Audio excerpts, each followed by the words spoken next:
Hi అండి, ఈరోజు special వచ్చేసి మోమోస్. పర్ఫెక్ట్ చట్నీతో తింటే సూపర్గా ఉంటుంది కదా. సో ఎలా చేయాలో చూసేద్దామా. ముందుగా మన ఛానల్లో వీడియోస్ అందరూ చూస్తున్నారు, కానీ అందరూ సబ్స్క్రైబ్ చేయడం లేదు. సో ప్లీజ్ సబ్స్క్రైబ్ చేసేయండి. ఇంకా రెసిపీలోకి వెళ్తే ముందుగా చట్నీ ప్రిపరేషన్ అనేది చూద్దాం. ముందుగా చట్నీ కోసం ఇలా 4 టమాటాస్ అన్నది ఇలాగ కింద 2 సైడ్స్ ఘాట్లు పెట్టి ఇలాగ వాటర్లో వేసాం.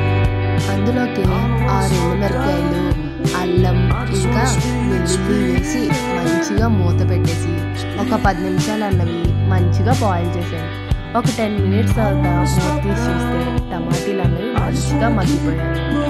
తర్వాత ఇప్పుడు దీని మీద తొక్కన తీసి ఈ టమాటీని తర్వాత ఎండుమిరపకాయలు మొత్తం మంచిగా మిక్సీ పట్టేయండి.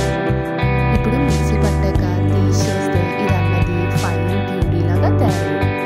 ఇప్పుడు స్టవ్ మీద ప్యాన్ పెట్టి కొద్దిగా ఆయిల్ వేసి ఇలాగా ప్యూరీ చేసుకున్నాం కదా, ఆ టమాటా ప్యూరీ అంతా వేసి ఒక 2 మినిట్స్ మగ్గిస్తే చాలండి, మన చట్నీ అన్నది రెడీ.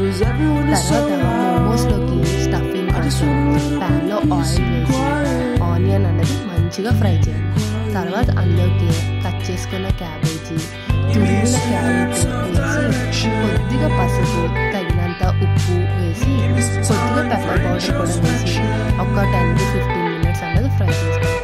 ఇలా మంచిగా ఫ్రై చేసుకుంటే మోమోస్లో స్టఫింగ్ అన్నది రెడీ. ఇక్కడ మోమోస్ చేసుకోవడానికి 1 కప్పు మైదా పిండి అన్నది తీసుకోండి.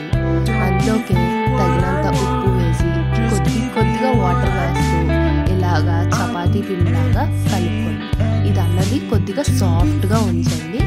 మీరు బాగా ఒత్తుకుంటే మోమోస్ అన్నది పర్ఫెక్ట్గా వస్తాయండి. చూసారా, వీడియోలో చూసినట్టుగా ఇలాగా మెత్తగా ఉండాలన్నమాట. తర్వాత దాని మీద ఒక 10 మినిట్స్ పక్కన పెట్టేసుకోండి. ఇప్పుడు నేను 10 to 15 మినిట్స్ చూసారా, ఈ మైదా పిండి అన్నది చాలా సాఫ్ట్గా అయిపోయింది. తర్వాత దీన్ని చిన్న బాల్స్ కింద రౌండ్స్ అన్నవి చేసుకోండి. ఇప్పుడు ఈ బాల్స్ అన్నీ చేసుకున్న తర్వాత దీని అన్నది చిన్న పూరీల కింద చేసుకోండి. ఇలా వీడియోలో చూపిస్తున్నట్టుగా ఇలాగా ఈ షేప్లో ఈ సైజులో అన్నది చేసుకోండి మోమోస్కి. ఇప్పుడు ఇందులోకి ముందుగానే స్టఫింగ్ కోసం రెడీ చేసుకున్నాం కదా, క్యాబేజీ క్యారెట్ ఫ్రై వేసుకొని ఇందులోకి వీడియోలో చూపిస్తున్నట్టుగా ఎడ్జెస్ అన్నవి ఇలాగా ఫోల్డ్ చేసి ఇలా వీడియోలో చూపిస్తున్నట్టుగా చేయండి. అప్పుడు మోమోస్ అనేవి రెడీ. ఇక్కడ మీకు షేప్ సరిగ్గా రావాలంటే ఎడ్జెస్ని కొద్దిగా లైట్గా తడి చేసి ఇలాగా చేసుకోండి.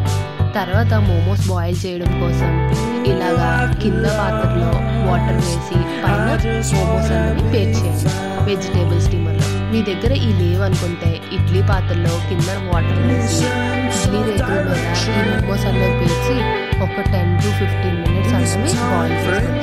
ఒక 10 to 15 మినిట్స్ తర్వాత చూసారా ఎంత పర్ఫెక్ట్గా వచ్చే మోమోస్ అనేవి.